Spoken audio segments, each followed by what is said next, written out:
Hello guys! For today's video, magluto taghumba nga atong version. Magtulo, emong laway kay lami kaayo ni. Sakto kaayo ipares og mais nga kanon.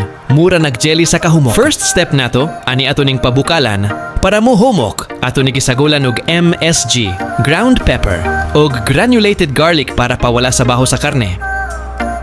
Ato kining tabunan para mas dali ang proseso sa paglata sa karne. Hulat lang ta ani og pila ka minuto sama sa paghulat nimo sa imong gipangguyaban.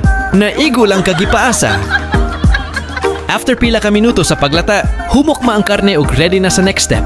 Ato na iandam ang mantika, garlic ug onion para gisahon ang gilatan nga karne ng baboy.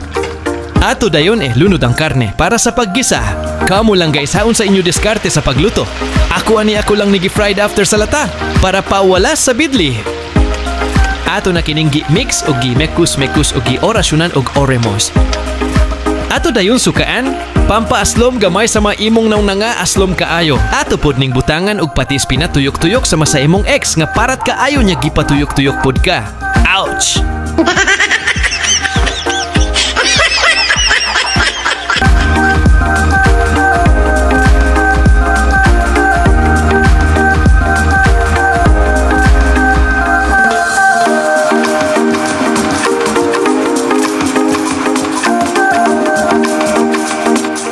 Sunod atong butangan og brown sugar nga gikan sa tubo nga imong inibot sa inyong silingan.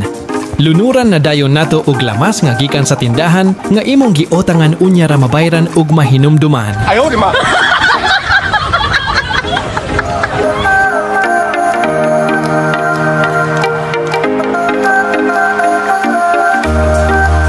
Porma palang daan ulam na. Murag dili nako kahuwat kauno ni. Humot na kaayo iyahang aroma sa humba. Sakto kaayo kombinasyon sa lamas. Ako lang ni adisyonalan og ketchup pampapula. Murag burikat basama aning galuto. Burikat kaayo.